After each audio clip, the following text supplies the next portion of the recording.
बड़ी जानकारी इस वक्त की सामने आ रही है गुरुग्राम से बड़ी खबर, जहां पर प्रवर्तन निदेशालय ने बड़ी कार्रवाई की है। वाटिका ग्रुप की 68 करोड़ 59 लाख की प्रॉपर्टी ईडी ने कुर्क की है। 27.36 एकड़ कृषि भूमि सहित 9 अचल संपत्तियां कुर्क की गई।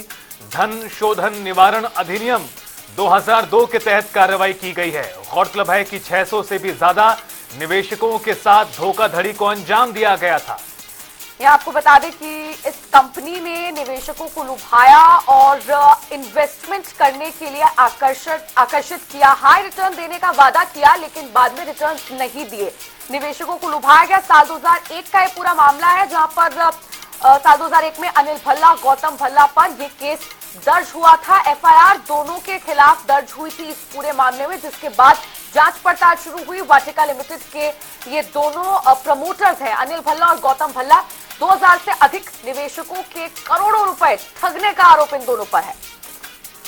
गुरुग्राम से बड़ी खबर, बड़ी जानकारी। ईडी ने बड़ी कार्रवाई की है धन शोधन के इस मामले में, जहां आपको ये बता दें कि 2000 से भी ज्यादा लोगों के पैसे लिए गए ज्यादा रिटर्न के नाम पर।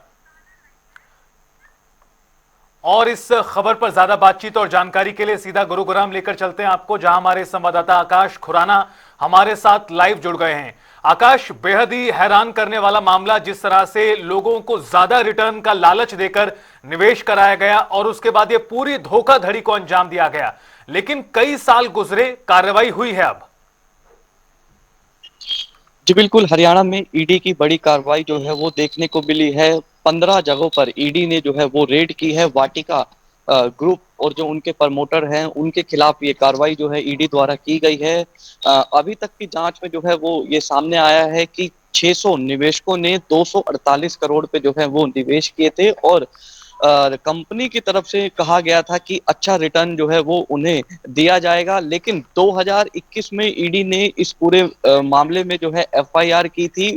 जब रिटर्न मिलना निवेशकों को बंद हो गया था तो उसके बाद ईडी के पास ये पूरा मामला जो है पहुंचा था और एफआईआर इस पूरे मामले में दर्ज की गई थी। वहीं अब तक ईडी की जो जांच है वो चल रही है और ईडी ने वाटिका ग्रुप और जो उनके प्रमोटर्स हैं उनके खिलाफ बड़ी कार्रवाई की है। 70 करोड़ रुपए की संपत्ति जो है वो जब्त की है। साथ ही साथ कृषि जो जमीन है लगभग 28 एकड़ वो भी जो है ईडी ने जब्त की है। तो ऐसे में कहीं ना कहीं बड़ी कार्रवाई जो है जरूर कह सकते हैं कि ईडी की वो की गई है। और बताया जा रहा है कि निवेशकों को ये कहा गया था कि अच्छा रिटर्न जो है वो उन्हें दिया जाएगा, जो अपना फ्लैट्स हैं या फिर जब वो निवेश कर रहे हैं तो उसमें, लेकिन किसी भी तरीके का जो रिटर्न है उन्हें नहीं मिला और उसके बाद ये कार्रवाई जो है ईडी की गई। और कल ईडी ने तमाम जगहों पर जो है छापेमारी की, जहां से तमाम जो दस्तावेज हैं वो ईडी ने अपने कब्जे में ली हैं। कुछ पेन ड्राइव्स हैं वो अपने कब्जे में ली है, हार्ड डिस्क वो अपने कब्जे में ली है। तो ऐसे में ईडी की ये बड़ी कार्रवाई जो है वो देखने को मिली।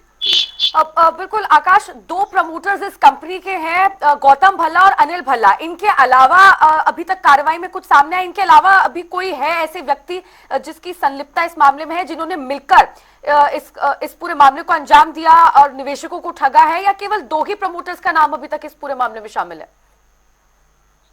जी बिल्कुल, पूरी ईडी की जो जांच है वो चल रही है, क्योंकि वाटिका ग्रुप के साथ जितने उनके प्रमोटर्स हैं उन सब के खिलाफ जो है ईडी जो है वो जांच कर रही है। क्योंकि जिस तरीके से वाटिका के ग्रुप के साथ साथ जो उनके प्रमोटर्स हैं निवेश के नाम पर ठगी जो है वो लोगों के साथ की गई है। क्योंकि जिस तरीके से मैंने बताया कि 600 निवेशक हैं जिन्होंने इसमें जो है निवेश किया था और लगभग 248 करोड़ रुपए इस में निवेश जो है वो किए हुए हैं। तो ऐसे में ईडी जो है पूरी इस मामले की जांच कर रही है। फिलहाल ईडी ने कुछ दस्तावेज जो है वो अपने कब्जे में लिए हैं और तमाम कुछ पेन ड्राइव, हार्ड डिस्क वो अपने कब्जे में ली है। तो आकाश, एक आखिरी सवाल और आकाश, चूंकि जिस तरह से बताया गया कि सैकड़ों लोगों के साथ धोखाधड़ी की गई थी, उनका पैसा एक तरह से लिया गया और धोखाधड़ी को अंजाम दिया गया, अब जो तमाम वो पीड़ित लोग थे उन्हें पैसा वापस किस तरह से मिलेगा, इसे लेकर कवायद क्या कोई आगे बढ़ पाई है?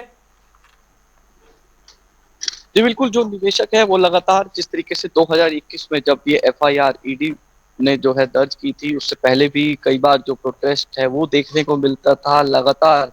चाहे बात करें पुलिस कमिश्नर ऑफिस में या फिर अन्य जगहों पर जो प्रोटेस्ट है वो निवेशक करते थे, लेकिन अभी तक ईडी की जो जांच है वो चल रही है और कब तक उन लोगों का पैसा जो है वो उन्हें वापस मिलता है ये देखने जी वाली बात होगी। बिल्कुल आकाश, बेहद महत्वपूर्ण कहीं ना कहीं ये पूरा घटनाक्रम, जिस तरह से सैकड़ों लोगों के साथ धोखाधड़ी को अंजाम दिया गया।